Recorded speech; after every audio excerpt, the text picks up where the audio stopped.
नमस्कार विद्यार्थी मित्रांनो, मी प्राध्यापक विकास सोरगडे VRM फिजिक्स क्लासेसमध्ये स्वागत आहे. आज आपण SHM टॉपिकचं MST PYQचं तिसरं लेक्चर बघणार आहोत आणि त्याच्यामध्ये सुरुवातीला काही फॉर्म्युले एक्सप्लेन करू आणि त्याच्यानंतर क्वेश्चन सॉल्व्ह करायला सुरू करू. तर अभ्यास सुरू केलेला असेल चांगल्या पद्धतीने, चांगली गोष्ट आहे. सुरू केलेला नसेल तर अभ्यास सुरू करणं गरजेचं आहे विद्यार्थी मित्रांनो. आणि दररोजची दररोज होणारे जे PYQs आहेत, PYQs रिवाईज करा, दररोज फॉर्म्युले लिहा, लक्षात ठेवा. तर तुम्हाला MST CETमध्ये चांगला स्कोअर येईल 100%. ओके, तर आजचे फॉर्म्युले असे आहेत. तर फॉर्म्युले बघू आधी आपण. तर लक्ष द्या इकडं. फर्स्ट फॉर्म्युला आपला असा आहे. तर डिस्प्लेसमेंटचा फॉर्म्युला आहे किंवा रिस्टोरिंग फोर्सचा फॉर्म्युला आहे. F is equal to -kx आहे किंवा त्याला असं पण लिहिता येतंय, mg पण लिहिता येतंय. F equal to -kx is equal to mg. त्याच्यानंतर दुसरा फॉर्म्युला असा आहे. ॲक्सलरेशनचा फॉर्म्युला आपण बऱ्याच वेळा यूज केलेला आहे. Acceleration A is equal to -ω²x माहिती सगळ्यांना. मॅक्झिमम ॲक्सलरेशन आहे. मॅक्झिमम ॲक्सलरेशन किती असतो? तर मॅग्निट्यूड घेतले त्याचं ω²a. ओके, आणि त्याच्यानंतर मिनिमम ॲक्सलरेशनची व्हॅल्यू असते 0 असते. मिनिमम ॲक्सलरेशनचं मॅग्निट्यूड आहे ते 0 आहे. नेक्स्ट आहे तिसरा व्हेलॉसिटीचा formula v is equals to omega into √a² minus x² velocity. त्याच्यानंतर व्हेलॉसिटी मॅक्झिमम व्हेलॉसिटी असते omega into a. Minimum velocity असते 0. Okay, is equal to 0. Next formula आपल्याला असा आहे. तर displacement x starting from mean position, displacement starting from mean position x is equal to a sine omega t असं आहे. SHM जर मीन पोझिशनला start होत असेल तर, आणि displacement starting from extreme position end पॉईंटला स्टार्ट होत असेल तर a कॉस ओमेगा टी. का? फेज डिफरन्स 90 डिग्रीच होतं. π/2 साइन ओमेगा टी प्लस π/2 ची व्हॅल्यू कॉस ओमेगा टी येते. ओके, फॉर्म्युला लिहित चला. त्याच्यानंतर नेक्स्ट फॉर्म्युला असा आहे. तर टाइम पिरियड ऑफ ऑसिलेटिंग स्प्रिंगचा formula T is equals to 2π into √m/k. Okay, correct आहे, व्हेरी गुड. फ्रिक्वेन्सी जर लिहिली तर n is equals to 1/2π √k/m ह्याचाच रेसिप्रोकल घ्यायचा. ओके, त्याच्यानंतर सेम फॉर्म्युला आणखीन ऑसिलेटिंग स्प्रिंगचा जो फॉर्म्युला आहे तोच सिंपल पेंडुलममध्ये पण ऑसिलेशन्स असतात. सिंपल पेंडुलमचा फॉर्म्युला पण आपल्याला लिहिता येतो असाच. T is equals to 2π into √L/g. समजतंय? एल म्हणजे length of the simple pendulum. त्या लेंथला आपण ॲम्प्लिट्यूड पण लिहू शकतो. प्रश्न सोडविताना मी सांगतो तुम्हाला कसं आहे ते. दुसरा पर्याय असा आहे, हाच फॉर्म्युला 1/2π त्याचाच रेसिप्रोकल घ्यायचा. फ्रिक्वेन्सी मिळते. Frequency is equals to 1/2π √g/L √g divided by L. हे सेपरेट लिहिले तरी चालतंय. फॉर्म्युला एका खाली एक लिहिले तरी चालतंय. ओके, त्याच्यानंतर आणखीन काही मध्ये एक्स्ट्रा फॉर्म्युले यूज झाले तर मी ती फॉर्म्युले तुम्हाला एक्सप्लेन करतो. आपण आणखीन थोडंसं लिहू. कोणते?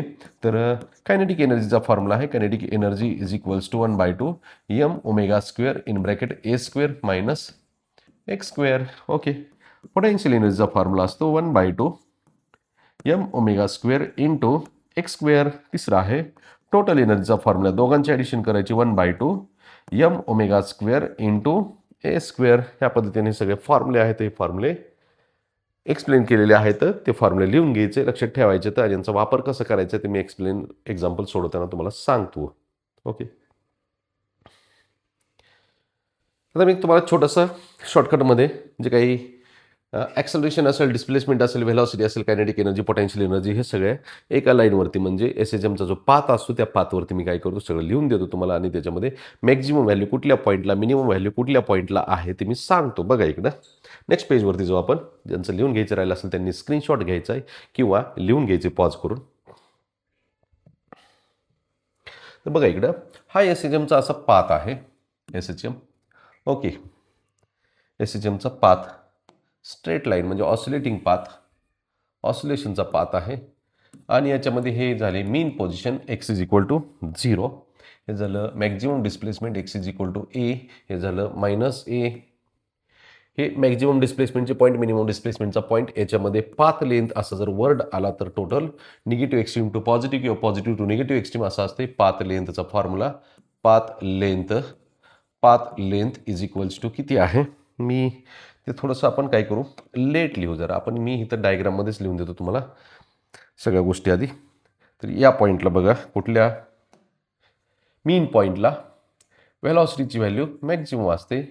किती असते ती? ए ओमेगा असते. ओके. ॲक्सलरेशनची व्हॅल्यू मिनिमम असते. किती असते ती? 0 असते.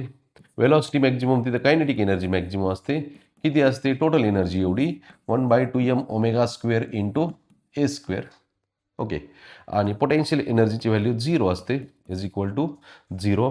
टोटल एनर्जी किती असते? Kinetic energy plus potential energy 1/2m omega square into a square. लिहून घ्या एवढं. त्याच्यानंतर पुढचा पार्ट असा आहे, एक्स्ट्रीम पॉईंटला व्हेलॉसिटीची व्हॅल्यू मिनिमम असते ते 0 असते. ॲक्सलरेशनची व्हॅल्यू मॅक्झिमम असते ती असते ओमेगा स्क्वेअर इंटू ए. ओके. कायनेटिक एनर्जी एक्स्ट्रीम पॉईंटला 0 असते. व्हेलॉसिटी 0 होती म्हणून कायनेटिक एनर्जी एक्स्ट्रीम पॉईंटला 0 असते. ओके. ती व्हॅल्यू मिनिमम झाली. आणि पोटेन्शियल एनर्जी एक्स्ट्रीम पॉईंटला मॅक्झिमम असते. ती व्हॅल्यू किती असते? तर टोटल एनर्जी एवढी 1/2m omega square into a square. आणि टोटल एनर्जी आहे या दोघांच्या ॲडिशन एवढी टोटल एनर्जी करा 1/2m omega square into a square. Okay. त्याच्यानंतर SHMची पाथ लेंथ जी असते, हा थोडा एक्स्ट्रा पार्ट होता, ते डायग्राममध्ये लिहू शकत नव्हतं, तर लिहितो मी. पाथ लेंथ जी आहे काय प्रकार आहे, हा ए प्लस ए टोटल किती झाला? 2a झाला. ओके. Path length. त्याच्यानंतर distance covered in 1 SHM. Distance covered in 1 oscillation 1 SHM किती होतं टोटल डिस्टन्स? तर बघा इकडं ह्या पॉईंटपासून निघला इकडं पोहोचला तर इथून रिटर्न आला. टोटल किती झाला? 4a एवढं डिस्टन्स होते. Displacement in 1 SHM. Displacement in 1 SHM on oscillation is equal to displacement 0 असतं. ह्या छोट्याशा गोष्टी आहेत म्हणजे जे आपल्याला पेपर किंवा क्वेश्चन सॉल्व्ह करायला हेल्प होत येतं. तर बघू आपण क्वेश्चन कशा पद्धतीने आहेत ते. हे स्क्रीनशॉट घ्या किंवा पॉज करून लिहून घ्या.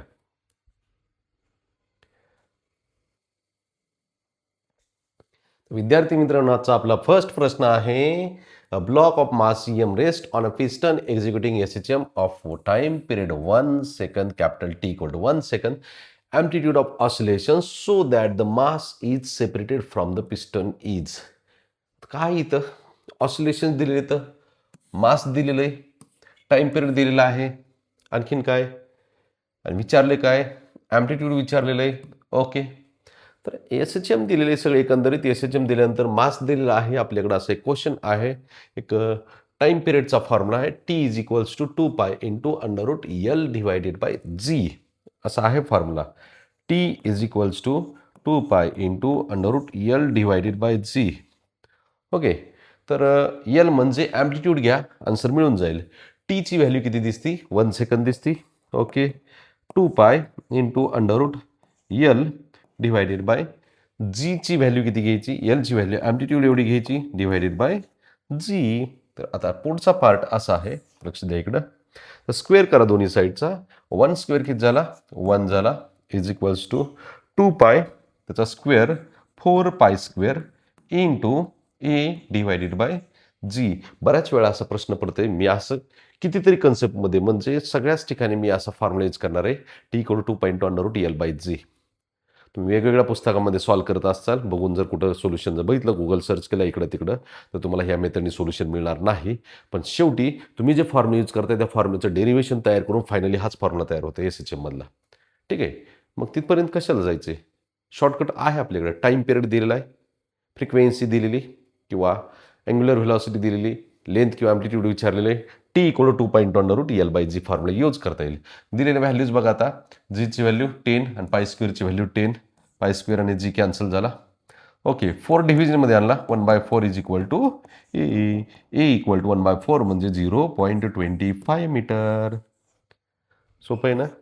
हां सर, हे असे शॉर्टकट शिकण्यासाठी आम्हाला VRM क्लास जॉईन करायचं आहे. करा. When two light waves each of amplitude A having phase difference π/2 superimposed, then amplitude of resultant amplitudeचा फॉर्म्युला आपण बघितलेला आहे. असा फॉर्म्युला आहे π/2 अँगल असताना A1 square plus A2 square 2A1 A2 cos alpha. Alpha म्हणजे π/2 आहे. कॉस π/2 ची व्हॅल्यू 0 होते, ते लिहिलं नाही. Finally R is equals to √A square plus A square is equals to √2A square is equals to √2 into a आहे resultant amplitude दिलेल्या कंडिशनमध्ये. √2A समजते बेटा, लिहून घ्या. नेक्स्ट क्वेश्चनकडे चला. क्वेश्चन आहे V is velocity and A is acceleration of a particle executing linear SHM harmonic motion which one of the following statement is correct. ह्याच्यासाठी आपल्याला आता क्वेश्चन सोडवण्यासाठी कुठल्या मेथड, मी लास्टला एक एसएचएमचा पाथ दिला आहे, तिथं कोणती व्हॅल्यू मॅक्झिमम कोणती व्हॅल्यू मिनिमम कुठल्या पॉईंटला आहे ते दिलेलं आहे. ते लिहिता आलं किंवा ते जर बघितलं तर तुम्हाला कन्फर्म आन्सर मिळून जाईल. तर बघा इकडं, a is maximum v is maximum असं कधीच होत नाही. Okay, a is maximum v is zero असंच होते. दुसरं, a is zero v is zero दोन्ही एकदा झिरो कधीच होत नाही. A is zero any value of v नाही काय असं. ओके, एक व्हॅल्यू मॅक्झिमम असताना दुसरी झिरो होते असं मिनिंग आहे त्याचा. वेलॉसिटी जर झिरो झाली तर ॲक्सिलरेशन मॅक्झिमम, वेलॉसिटी मॅक्झिमम झाली ॲक्सिलरेशन झिरो. हे करेक्ट येते, ऑप्शन बी आहे.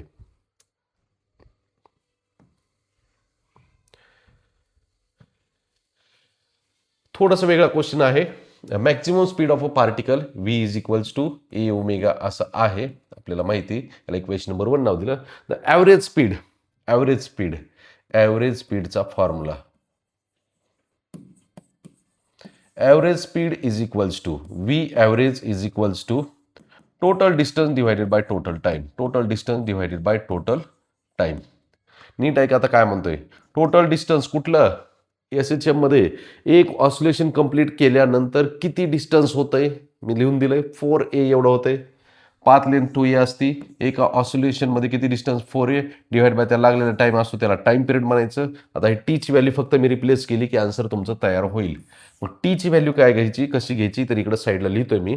Omega is equals to 2 by capital T.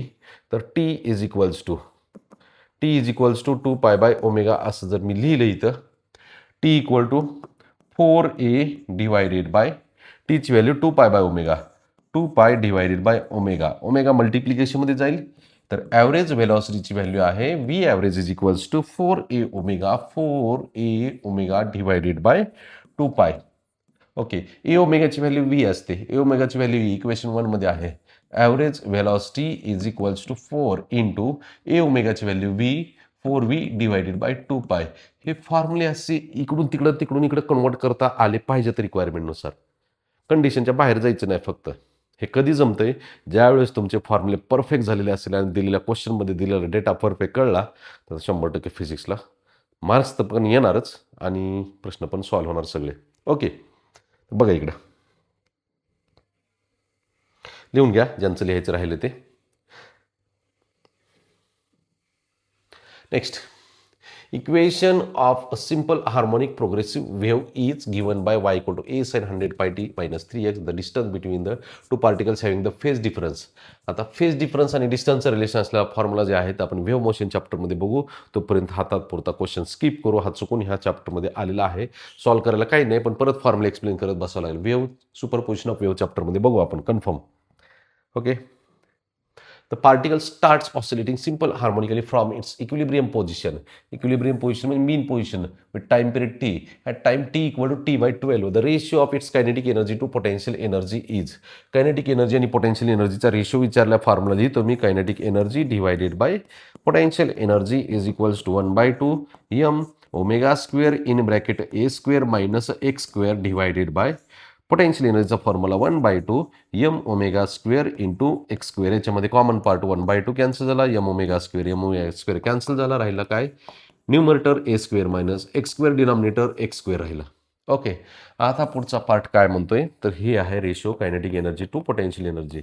Option असं नाही काहीच, एवढं असतं काय सोपं. पुढचा पार्ट जो आहे तो आपल्याला काय करायचं आहे, SHM starting from the mean position त्यावेळेस डिस्प्लेसमेंट फाइंड करायचं आहे.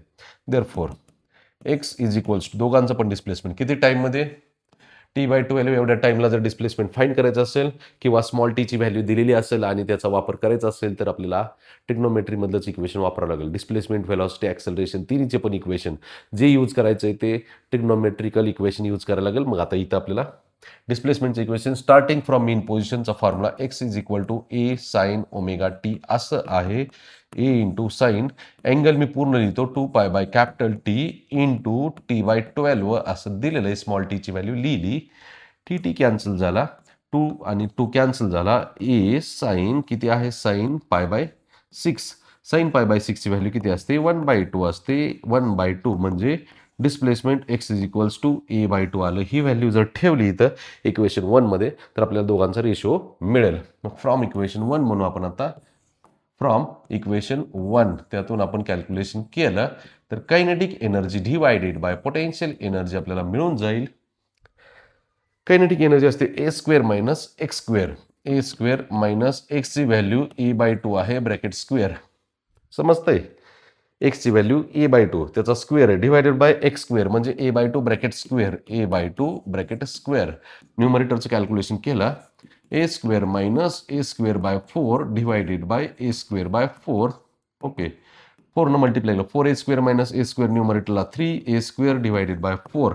न्यूमरेटरचा पार्ट संपला. 4 a square minus a square divided by 4 divided by a square by 4. Okay, a square by 4 a square by 4 सगळ्याच कॅन्सल झाला. फायनली आपल्याला किती मिळते 3/1. A square by 4 a square by 4 cancel झाला 3/1 राहतोय. 3/1 ऑप्शन बी आहे. Question थोडासा वेगळा आहे. काय ट्विस्ट होता तर ही दिलेली टाईमची व्हॅल्यू होती त्या टाईमच्या व्हॅल्यूवरून डिस्प्लेसमेंट फाईंड केलेलं आहे. ओके, लिहून घ्या.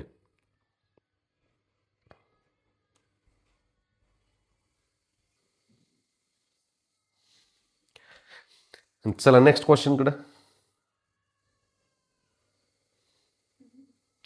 क्वेश्चन असा आहे. ओके, राहिलं का नाही तर सोडू.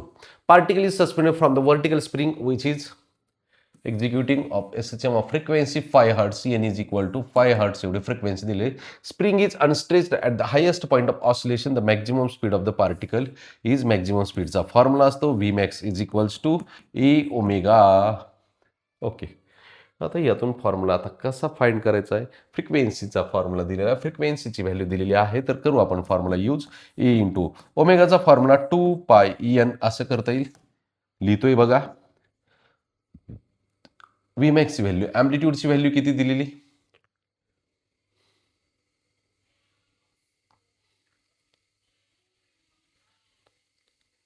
ॲम्प्लिट्यूड नाही दिलेला आपल्याला. ॲम्प्लिट्यूड फाईंड करायचं आहे तर मी हा थोडासा पार्ट रफ करतो. ॲम्प्लिट्यूड फाईंड करण्यासाठी फ्रिक्वेन्सीचा वापर करायचा आहे. ओके, लक्ष द्या इकडं. ए इंटू ओमेगाची व्हॅल्यू 2πEn ह्याला इक्वेशन नंबर मी 1 नाव दिलं. ही व्ही मॅक्सची व्हॅल्यू आली हे आपल्याला फाईंड करायचं आहे. यांची व्हॅल्यू माहिती आहे पण फ्रिक्वेन्सीचा फॉर्म्युला मी जर यूज केला तर फ्रिक्वेन्सीचा formula N is equals to 1/2π √g/L. समजतंय? हां, तर याच्यामध्ये एनची व्हॅल्यू घेतली 5 हर्ट्स घेतली is equals to 1/2π into √g. जीची व्हॅल्यू किती आहे 10 घेतली डिवायडेड बाय एल म्हणजे ॲक्सलरेशन लिहायचं. असं जर लिहिलं तर आता दोन्ही साईडचा स्क्वेअर केला 5 स्क्वेअर 25 घेतला is equals to 1/4π square 4π square squaring on both sides घेतलं राईट साईडला 10 divided by A. Cross multiplication केला तर ह्या 25 डिव्हिजनमध्ये येईल. A equal to 10 divided by 25 100 100π square कुठं आहे 25 आणि 4चं मल्टिप्लिकेशन केलं ए मल्टिप्लिकेशन झाला. ए इज इक्वल्स टू 1 1 0 कॅन्सल झाला 1 डिवायडेड बाय 10π स्क्वेअर ह्याला इक्वेशन नंबर 2 नाव दिला. आणि ही जर व्हॅल्यू आपण इक्वेशन 2ची व्हॅल्यू इक्वेशन 1 मध्ये घेतली तर पुट इन इक्वेशन 1 असं जर केलं कॅल्क्युलेशन आपल्याला आन्सर मिळून जाईल. आता व्ही मॅक्सची व्हॅल्यू आहे V max is equals to ॲम्प्लिट्यूडची व्हॅल्यू आहे 1/10π square into 2π into 1/10π square into 2π into यांची व्हॅल्यू फ्रिक्वेन्सी 5 दिलेली आहे. ओके, सगळंच कॅन्सल होते. कोण कोण बघा इकडं. V max is equals to न्यूमरेटरला 5 2 10 10π लिहिला 10π डिवायडेड बाय डिव्हिजनमध्ये 10π स्क्वेअर आहे ऑलरेडी 10π स्क्वेअर आहे 5 2 10 10π 10 10 व्हॅल्यू कॅन्सल झाली पाय व्हॅल्यू कॅन्सल झाली 1/π हे फायनल आन्सर आहे 1/π आहे. ऑप्शन ए ऑप्शन येते. समजतंय? समजायलाच पाहिजे. परीक्षा जवळ येईल तसं टेन्शन वाढणार आहे बेटा. टेन्शन घ्यायचं नाही. जे परीक्षा 2027ची देतात त्यांच्यासाठी एकदम रिलॅक्स टाईम आहे. त्यांनी व्यवस्थित सुटसुटीत सॉल्व करा. म्हणजे 2026ची एक्झाम द्यायला लागलेत CETची त्यांनी स्पीडमध्ये काम करायचं आहे. स्पीडमध्ये फॉर्म्युले लक्षात ठेवायचे तर. ओके,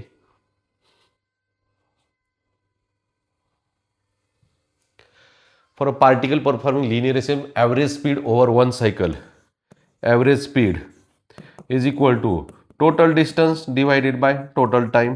सोपं आहे ना. डिस्टन्सचा फॉर्म्युला टोटल डिस्टन्स वन ऑसिलेशनमध्ये 4a divided by total time t असतो. 1/t म्हणजे किती असतंय फ्रिक्वेन्सी एवढं 4an ऑप्शन आहे पहिलाच 4an. ॲम्प्लिट्यूड स्मॉल ए दिले काही नाही फरक पडत, कॅपिटल एच दिले ना. ओके कॅपिटल ए फ्रिक्वेन्सीची व्हॅल्यू n दिलेली. रिपीट झाला आहे क्वेश्चन थोडा वेगळ्या पद्धतीने. याच्या आधी क्वेश्चन सोडवला आहे तो थोडासा चॅलेंजिंग होता, कॉम्प्लिकेटेड होता, लक्ष द्या.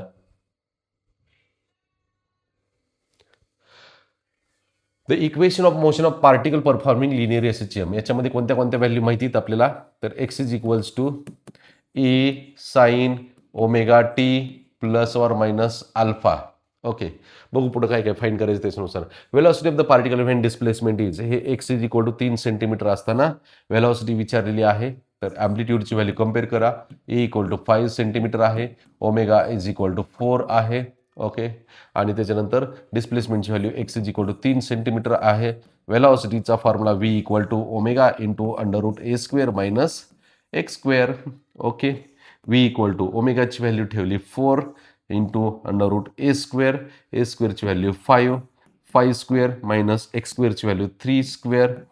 ओके 4 इंटू समजतंय ना. ओके 25 मायनस 3² 9 4 इंटू √16 16चा स्क्वेअर रूट 4 येते 4 into 4. B is equal to 4 into 4 4 into 4 16 centimetre per second. Option C आहे 16 सेंटीमीटर पर सेकंद. सोपं आहे. दिलेला डेटा भरभर लिहिता आला पाहिजे.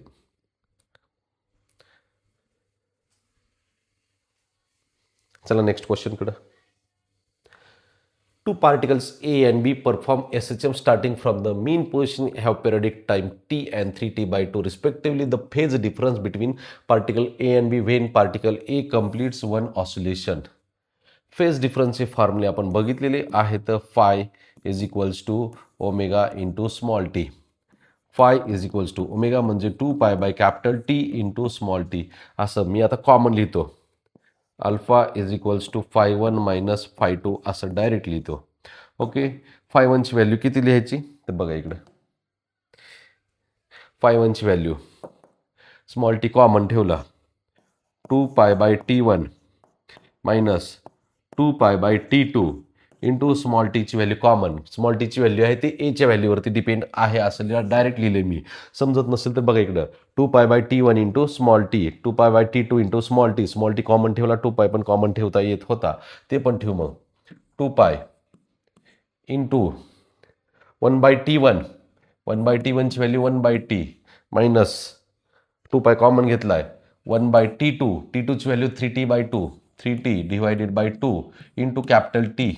ओके इंटू कॅपिटल टी समजते का. आता नेक्स्ट 2 न्यूमरेटरला गेला 2π इंटू 1/t minus 2/3t. Okay capital T T common निघून कॅन्सल झाले सगळे. इथं किती राहिला 2π राहिला. इथं किती राहिला टी कॉमन निघला डिव्हिजनचा कॅन्सल झालाय मायनस 2/3 2 कॉमन निघला कॅन्सल झालाय. राहिला किती 2π इंटू 3 मायनस 2 3 मायनस 2 1 1/3 2π/3 एवढा फेज डिफरन्स येतो. हा क्वेश्चन काल आपण लेक्चर नंबर 2 मध्ये सोडलेला आहे मित्रांनो. लेक्चर नंबर 2 रेफर करा त्याच्यामध्ये बघा एकदा. थोडंसं तिथं लेंदी होतं इथं शॉर्टकट मारलंय आपण याच्यासाठी. ओके 2π/3 ऑप्शन नंबर डी आहे. लिहून घे बेटा.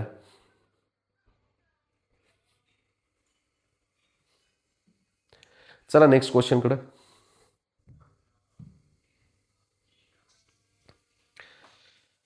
परत एकदा पार्टिकल वेलॉसिटी आणि वेव्ह वेलॉसिटी याचं रिलेशन असले जे फॉर्म्युले आहेत ते वेव्ह मोशन चॅप्टरमध्ये आपण बघणार आहोत. आणि सेम क्वेश्चन परत एकदा तिथं रिपीट होणार आहे. हा क्वेश्चन काही क्वेश्चन जे आहे ते मिस्टेकली चुकून इथं पडलेले आहेत SHM मध्ये. For particle performing SHM which of the following statement is correct. Acceleration of the particle minimum at the mean position 0 असते. ओके करेक्ट आहे हे. आपल्याला काय पाहिजे incorrect statement. The restoring force is always directed towards the mean position. Correct आहे. Total energy of the particle is same at every moment. Correct आहे. The velocity of the particle is minimum at the mean position. Mean positionला velocity maximum असते a omega एवढी असते. म्हणजे हे wrong आहे. याचा अर्थ असा नाही की हे 3 ऑप्शन गोल करायचे टिक करायचे. तर इनकरेक्ट स्टेटमेंट हे आहे ऑप्शन डी आपल्याला टिक करायचं आहे तिथं पेपरमध्ये ऑप्शन डी. इनकरेक्ट स्टेटमेंट हे हे करेक्ट स्टेटमेंट आहे. तर आपल्याला इनकरेक्ट फाईंड करायचं हे म्हणजे ह्या क्वेश्चनचा आन्सर आहे ते डी आहे.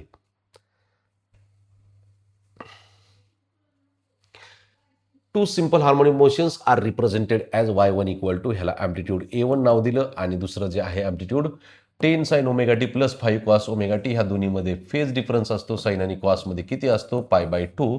त्यातून आपल्याला हे एक ॲम्प्लिट्यूड आहे आणि हे एक ॲम्प्लिट्यूड आहे. त्या दोन व्ह्यूचं ॲडिशन आहे y2 मध्ये. आपण इथं A2 फाईंड करावं लागेल. तर A2 कसं फाईंड करणार?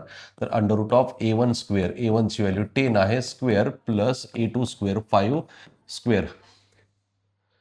रिझल्टंट ॲम्प्लिट्यूड ह्या दोघांचं.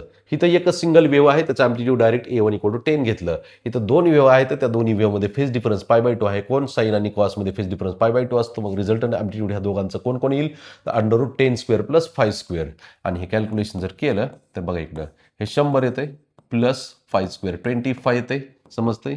आणि ह्या दोघांची ॲडिशन केली 125 लिहिला. 125ला कसं लिहिता येईल? तर आपल्याला 25 इंटू 5 लिहिता येते. 25चं स्क्वेअर रूट 5 इंटू √5 हे झालं A2. हे एक ॲम्प्लिट्यूड आहे आणि इथं एक ॲम्प्लिट्यूड आहे. रेशिओ विचारलाय y1 आणि y2च्या ॲम्प्लिट्यूडचा. A1 divided by A2 is equals to A1ची व्हॅल्यू आहे 10 डिवायडेड बाय A2ची व्हॅल्यू आहे 5 5 5 कॅन्सल झाला. 1 5 टू जा 10. 2 divided bye √5. 2 divided bye √5 option number D. हे वेगळं ॲम्प्लिट्यूड, ह्यांचं वेगळं ॲम्प्लिट्यूड फाईंड केलं. कंबाईन व्ह्यू आहे म्हणून आणि त्या दोघांचा रेशो घेतला. कॅल्क्युलेशन समजून घेणं गरजेचं आहे बेटा. पहिल्यांदाच व्हिडिओ बघत असाल, कधीच फॉर्म्युले बघितले नाही तर थोडं स्लोली बघा, पण कंप्लीट पेशन्स ठेवावं लागतील तुम्हाला. समजून घ्यायचे. चांगला स्कोर आणायचा असेल, चांगलं आयुष्यामध्ये जर मोठं व्हायचं असेल तर खूप पेशन्स खूप महत्त्वाचे आहेत. शांत आणि संयमाने अभ्यास करायचा आहे. ओके. अभ्यास केलेला कोणाला कळलं सुद्धा नाही पाहिजे. रिझल्ट दिवशी धुरळा झाला पाहिजे नुसतं फक्त. लिहून घ्या. नेक्स्ट क्वेश्चन आहे the time with velocity maximum for the first time. डिस्प्लेसमेंटची व्हॅल्यू दिलेली आहे x is equal to A cos omega T plus π/4. हे एक्झाम्पल सोडवण्यासाठी आपल्याकडे दोन पर्याय आहेत. तर एक पर्याय म्हणजे कोणता? बघा इकडं. The time at which the velocity is maximum for the first time. Velocity maximum असते कुठल्या पॉईंटला? मीन पॉईंटला. व्हेलॉसिटी मॅक्झिमम कुठल्या पॉईंटला असते? मीन पॉईंटला. मीन पॉईंटला डिस्प्लेसमेंट किती असते? 0 असते. Velocity is maximum at mean point. मग मीन पॉईंटला डिस्प्लेसमेंट किती असते?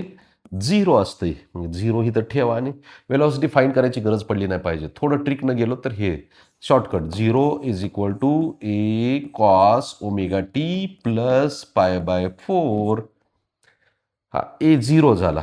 0 is equal to cos omega T plus π/4. आता याचा अर्थ कॉस अँगलची value equal to 0. Cos angle equal to 0 म्हणजे कॉसच्या कोणत्या अँगलला 0 व्हॅल्यू येते? π/2 रेडियनला येते. π/2 रेडियन लिहिलं आपण. म्हणजे हा जो अँगल आहे तो π/2 असला पाहिजे. त्यावेळेस कॉस π/2ची व्हॅल्यू 0 होते. म्हणजे omega T plus π/4 is equals to किती येतं? हे π/2. Omega T is equals to π/2 minus π/4. Finally omega T is equals to π/2 minus π/4 subtraction केलं π/4 येते. 90 मधून 45 सबट्रॅक्ट केला 45 येते.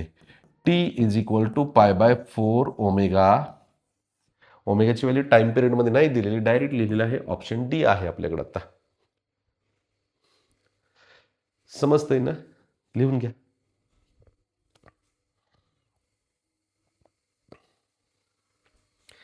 तर नेक्स्ट क्वेश्चनकडं. पार्टिकल एक्झिक्यूट्स लिनियर SHM ह्या time period capital T is equals to 3 second and amplitude A is equal to 6 centimeter. Time required by it to travel distance 3 centimeter. Small t विचारलेलं आहे. Okay. From positive extreme position. Very interesting question. Positive extreme position कडून कुठं जायचंय? मीन पोझिशनकडे 3 centimetre जायचंय. तिथं किती time लागेल? Displacement, equation of displacement SHM starting from extreme पॉईंटचा फॉर्म्युला यूज करायचा आहे. x is equal to A cos omega T. लिहू आपण. SHM starting at extreme position x is equal to a cos omega T value सगळ्या ठेवल्या 3 centimetre amplitude 6 centimetre into cos ओमेगाची value 2 pi by capital T into small T. Okay, हे cancel झालं. 6 1 2 1/2 होईल is equal to cos 2 pi by capital टीची value पण दिली आपल्याला 3 दिलेली आहे इंटू स्मॉल टी. ओके, ह्याचा अर्थ असा होतो, कॉस एकदा रिपीट लिहितो मी, cos 2 pi by 3 into small T is equal to किती आलं हे 1/2.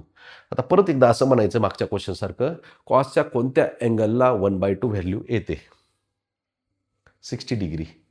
रेडियनमध्ये पाय बाय 3 रेडियन, हे कळलं पाहिजे. म्हणजे हा अँगल जो आहे 2 pi by 3 into small T, हा अँगल पाय बाय 3 लिहिल्यानंतर ही टोटल इक्वेशन बॅलन्स होते असं मिनिंग आहे त्याचा. ओके, तर आता टीची व्हॅल्यू फाईंड करायची. बाकी राईट साईडला जाऊ द्या. Small T is equals to pi by 3 आहे तसं राहू द्या राईट साईडचा पाय बाय 3. बाकीचा पार्ट जो आहे तो 3/2 पाय झाला. 3 डिवायडेड बाय 2 पाय. कॅन्सल करा, काय काय होते 3 3 कॅन्सल झाला, पाय पाय कॅन्सल झाला. Small T is equal to 1/2. Small T equal to 1/2 म्हणजे 0.5. ऑप्शन डी आहे. लिहा.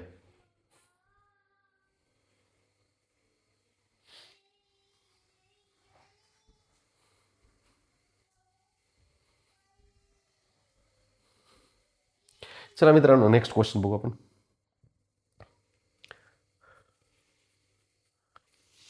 A small wooden cube is placed on a plank. The plank performs SHM of frequency n is equal to value दिलेली आहे 3/π hertz. Maximum amplitude ए ची value विचारलेली आहे. Plank so that the wooden block does not leave the plank is. Interesting question. परत एकदा फ्रिक्वेन्सीचा formula. एक spring आहे आणि दुसरं सिंपल पेंडुलम. कोणत्याही फॉर्म्युल्यात टाका, पण अरेंजमेंट करता आली पाहिजे. जशी रिक्वायरमेंट दिली तसा फॉर्म्युला यूज करू आपण. मग आता इथं फ्रिक्वेन्सी आणि ॲम्प्लिट्यूड म्हणजे लेंथमधला फॉर्म्युला म्हणजेच कशाचा? सिंपल पेंडुलमचा formula. N is equals to 1/2 pi under g/l. हे जे प्रश्न आहेत मी थोडेसे वेगळ्या पद्धतीनं डायरेक्ट शॉर्टकटमध्ये वापरलेले फॉर्म्युले जे आहेत, सर इथं कळतच नाही आपल्याला काय करायचं आहे ते. आपण जर कंडिशन्स यूज केल्या SHMचा फॉर्म्युला, फोर्स यूज केला, force F equal to KX is equal to mg असं जर यूज करत गेलोत तर शेवटी हा फॉर्म्युल्यापासून येऊन पोचतो. ओके, पण ती मेथड लेंदी होती. कन्सेप्च्युअल गेलात तर अवघड होते थोडंसं, शॉर्टकटनी गेलात सोपं होते. दिलेल्या कंडिशननुसार फॉर्म्युला जो आठवतो त्या चॅप्टरमधला दिलेल्या कंडिशनमध्ये जर बसत असेल करेक्टच होते, रॉंग होत नाही फिजिक्समध्ये काहीच. कारण सगळे फॉर्म्युले एकमेकांमध्ये मिक्स करता येते, तर ते मिक्स करायला शिकलात तर मार्क वाढले म्हणायचे फिजिक्सचे. ओके, एनची व्हॅल्यू आहे 3/π is equals to 1/2 pi into under ची व्हॅल्यू 10 डिवायडेड बाय एलची व्हॅल्यू ॲम्प्लिट्यूड लिहिली. हा पाय व्हॅल्यू कॅन्सल झाली. Squaring on both sides. ह्याचा स्क्वेअर केला 9, याचा स्क्वेअर केला 1/4 इंटू याचा स्क्वेअर केला 10 divided by A. Cross multiplication करा, संपला answer. A is equals to 10 divided by 4 into 9. कितीनं भाग जाते? 2. 2 पंचे 10, 2 दोन्ही 4. A equal to 5 divided by 18. 5/18. C option. समजतंय? ओके, चला.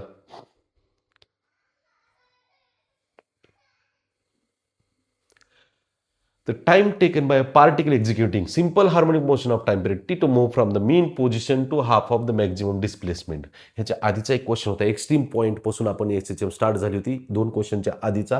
आता हा क्वेश्चन आहे मीन पोझिशनला SHM स्टार्ट होते आणि हाफ डिस्प्लेसमेंट कव्हर करायचं. तिथं टाइम किती लागेल? स्मॉल टीची व्हॅल्यू विचारली म्हणजे साईन कॉसमध्ये इक्वेशन यूज करायला, इथं साईनचं करावं लागेल.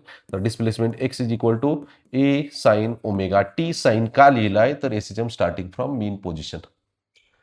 हाफ ऑफ द ॲम्प्लिट्यूड एवढं डिस्प्लेसमेंट झालं आहे. A/2 equal to A sine omega T. A cancel झाला, 1/2 राहतंय is equal to sine omega T. यातून एक क्लिअर करायची गोष्ट परत एकदा, साईनच्या कोणत्या अँगलला 1/2 व्हॅल्यू येते? साईनच्या कुठल्या अँगलला 1/2 व्हॅल्यू येते? 30 डिग्री, π/6 रेडियन. 30 डिग्री म्हणजे ओमेगा टी जो अँगल आहे तो π/6 असला पाहिजे. ओमेगा म्हणजे 2π कॅपिटल टी मध्ये ऑप्शन आहे तर म्हणून इज इक्वल टू π/6. राईट साईडला जाऊ दे सगळा part. Small T is equals to π/6 into T/2 pi value cancel झाली, T/12 सेकंद. क्वेश्चन रिपीट झालाय, फॉर्म्युला रिपीट झालाय. ह्याच्या आधीच्या क्वेश्चनमध्ये कॉस यूज केलं होतं, इथं साईन यूज केलंय.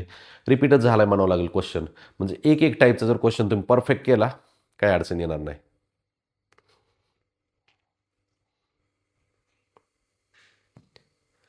Okay. Path length of the oscillations of a simple pendulum of length 1 metre. Simple पेंडुलमची length L is equal to 1 metre. Path length 4a. त्यातून आपल्याला काय फाइंड करता येते? ॲम्प्लिट्यूड फाइंड करता येते. Path length is equals to 4a is equal to 16 centimetre. a equal to 4 centimetre मिळालं. Option सगळे सेंटीमीटरमध्येच राहू दे तसंच. Length L is equals to 1 metre. ही कशाची लेंथ आहे? सिंपल पेंडुलमची लेंथ आहे. Maximum velocity A omega. Okay. Amplitude value दिली 4 सेंटीमीटर. ओमेगाची व्हॅल्यू 2πn लिहिली. चला कंडिशननुसार जाऊ. 8π इंटू एनची व्हॅल्यू.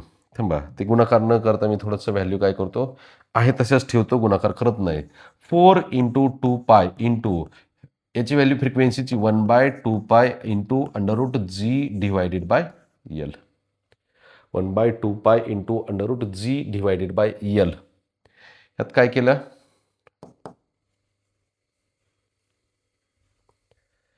व्हॅल्यूज ठेवल्या आपण. आता हा 2 कॅन्सल झाला, हा π कॅन्सल झाला. राहिलं काय इथं? 4 इंटू √जीची व्हॅल्यू π² लिहायला सांगितली आपल्याला. π² डिवायडेड बाय लेंथची व्हॅल्यू 1 मीटर आहे. Maximum velocity is equals to किती झाला हा? 4 इंटू π² स्क्वेअर रूट पाय. 4π आले का? अरे यार, जस्ट अ मिनिट. बरोबर आहे. पाथ लेंथ आपली मिस्टेक झालेली आहे. पाथ लेंथ म्हणजे 2a असते. इथून आपलं आन्सर ट्विस्ट झालं. 2a करेक्शन करतोय मी पटकन एका सेकंदात. 2a पाथ लेंथ किती झाली? 8 झाली. 8. जिथं जिथं आता 4 लिहिलं तिथं तिथं आपल्याला 8 लिहावं लागेल. तेवढंच फक्त चेंज करायचं आहे. पाथ लेंथ किती असते? ऑप्शन आहे पण रॉंग झालेला आहे, रॉंगच होत होतं. 8 सेंटीमीटर झाला हा. 8 आहे. 8 टोटल 8π असा आन्सर आहे. करेक्ट आहे. पाथ लेंथ रॉंग झालं आपलं. ओके, सॉरी मिस्टेक झाली. लिहून घ्या, करेक्शन करा. चला नेक्स्ट क्वेश्चनकडं. क्वेश्चन ट्राय करा. रिपीट झाला आहे हा क्वेश्चन. क्वेश्चन सॉल्व करून देत नाही. तुम्ही बघा काय दिले ते.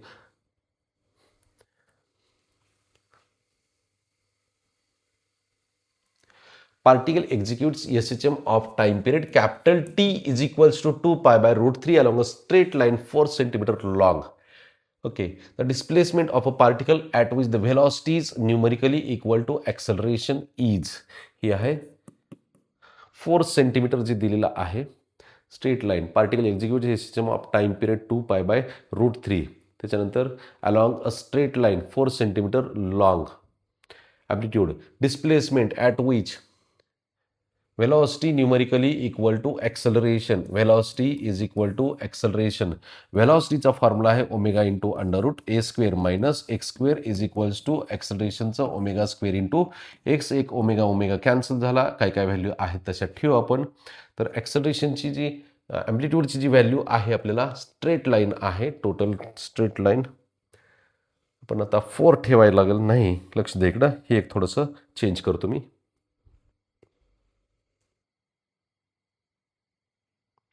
तर ॲम्प्लिट्यूडची व्हॅल्यू किती घ्यायची त्याचं कन्फ्युजन क्लिअर करतोय मी. ही जी आहे स्ट्रेट लाईन म्हणजे टोटल पाथ लेंथ दिलेली आहे. 2a ची व्हॅल्यू दिली आपल्याला 4 सेंटीमीटर. ह्यातून आपण amplitude a equal to 2 centimetre तयार केला.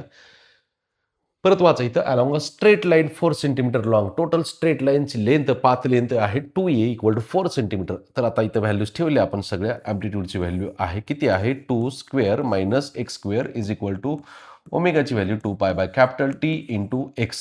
ओके, व्हॅल्यूज स्क्वेअर रूटमध्ये लिहिलं आपण, काय लिहिलं, 4 minus x square is equals to हा 2 पाय बाय कॅपिटल टीची व्हॅल्यू जी आहे ती 2 पाय बाय √3 आहे, 2 pi by √3 into x. Next लाईनला लिहितो, काय लिहितो, लेफ्ट साईडचं जे आहे ते स्क्वेअर रूट तसंच लिहिलं, 4 minus x square is equals to ह्यातला हा 2 पाय कॅन्सल होते, √3 न्यूमरेटरला गेला, किती झाला तो √3 इंटू एक्स.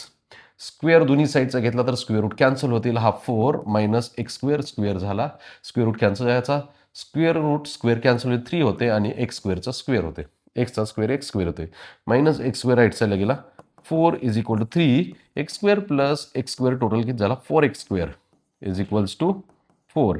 तर x square is equal to 4/4 म्हणजे किती आला 1. Taking square route on both sides x is equal to 1. समजते बेटा, लिहून घ्या.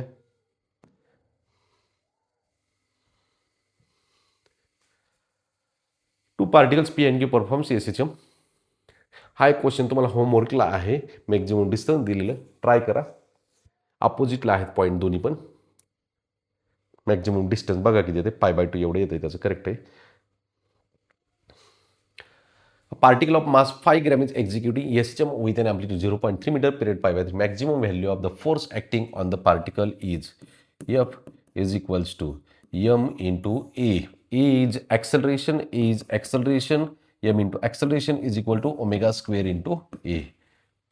तर ह्यातल्या जर व्हॅल्यूज टाकल्या आपण, मासची व्हॅल्यू आहे 5 ग्रॅम दिलेले, ग्रॅमचा किलोग्रॅम केला 10⁻³ into omega square. Okay, omega स्क्वेअरची value 2 pi by capital T, टीची व्हॅल्यू किती आहे, time period π/5 second π/5 bracket square into amplitude 0.3 metre 0.3 आहे असं लिहिलं. तर याच्यामध्ये हा पाय व्हॅल्यू कॅन्सल झाली, कॅल्क्युलेशन करू आपण. हे 5×15 म्हणजे किती झालं 1.5 झालं, कोण 5×15 5 आणि 3 0.3 इंटू 10⁻³ राहिला इंटू हा 5 न्यूमरेटर लागला, 5 2 10 त्याचा वर्ग आहे 100 म्हणजे किती झालं हे 1.5 इंटू 10⁻⁻1 म्हणजे याला लिहिता येते 0.15 न्यूटन आहे असा ऑप्शन. पहिलाच ऑप्शन आहे. मॅक्झिमम ॲक्सलरेशनसाठी मॅक्झिमम फोर्ससाठी मॅक्झिमम ॲक्सलरेशन यूज केलं आपण. ओके, लिहून घ्या.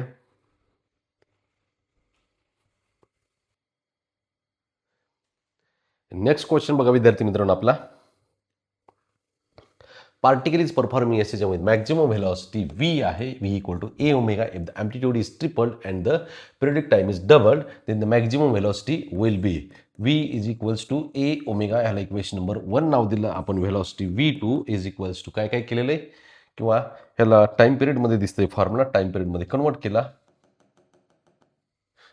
Velocity v is equals to a into 2 pi by capital T, ह्याला इक्वेशन नंबर 1 नाव द्या. हा ओरिजिनल फॉर्म्युला झाला. v2 आपल्याला फाइंड करायचं, दिलेल्या कंडिशननुसार चेंज करा. ॲम्प्लिट्यूड इज ट्रिपल्ड 3a केला into 2 pi by time पिरियडची value किती केलेली आहे, time period is doubled 2t. Okay, तर ह्यातला जो काही वेगळा पार्ट आहे a into 2 pi bye T वेगळं ठेवलं, a into 2 pi bye T वेगळं ठेवलं, a into 2 pi by capital T वेगळा ठेवला आणि याला मल्टिप्लिकेशनमध्ये 3/2 येते. म्हणजे v2 equal to 3/2 times v. v2 is equals to 3/2 times v. 3/2 म्हणजे 1.5. 3/2 टाइम्स v म्हणजे 1.5 v. समजला. नेक्स्ट क्वेश्चन बघू आपण. Amplitude of linear SHM is decreased. ॲम्प्लिट्यूडवरती डिपेंड असणारी टाइम पिरियड आणि टोटल एनर्जी, टाइम पिरियड आणि total energy, time period total energy असं दिलेलं आहे.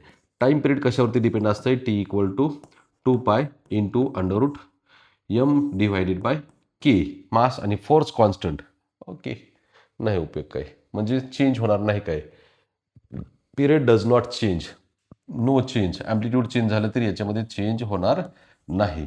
हे एक झाला पार्ट. आणि दुसरा पार्ट आहे, काही जणांना कन्फ्युजन होईल, सर थोड्या वेळापूर्वी तुम्ही काही एक्झाम्पल्समध्ये लेंथच्या जागेवर यूज केलेलं यूज. मी काय म्हणलं, डायमेन्शनली इक्वल येते आणि तुम्ही फॉर्म्युला कॅल्क्युलेशन करून जर आला तर ते कॅल्क्युलेशननी बरोबर होतं असते. पण इथं करेक्ट जर ॲक्युरेट रिलेशन बघायचं, जे चेंज डिपेंड आहे का नाही ते डायरेक्टली, तर डायरेक्टली डिपेंड नाही. टाइम पिरियड आणि ॲम्प्लिट्यूड डायरेक्टली डिपेंड नाही, नो चेंज. कायनेटिक एनर्जी आणि टोटल एनर्जीचं आहे. टोटल एनर्जी बघू, टोटल एनर्जी डिपेंड आहे का नाही ते चेक करू. टोटल एनर्जीचा फॉर्म्युला आहे 1/2 m omega square into a square. Okay. Amplitude of linear SHM is decreased. Amplitude decrease केलं, टोटल एनर्जी पण डिक्रीज होणार, डायरेक्टली प्रोपोर्शनल आहे, स्क्वेअर आहे. मग हे time period does not change, total energy decrease होती असा ऑप्शन आहे. लक्षात ठेवायचं, हे कन्फ्युजन नाही, क्लिअर करायचं सगळं. टी इक्वल टू 2.1/L/G किंवा M/K ॲम्प्लिट्यूड नाही तिथं. ओके. तर या पद्धतीनं आपण काही क्वेश्चन बघितलेले आहेत. पुढचा जो पार्ट आहे एनर्जीचा, kinetic energy, potential energy, total एनर्जीशी रिलेटेड क्वेश्चन, तर ते क्वेश्चन आपण उद्या पुढच्या लेक्चरमध्ये कंटिन्यू करू. 4th लेक्चरमध्ये पुढचा पार्ट बघू आपण. तर आता हे थांबू. थँक्यू.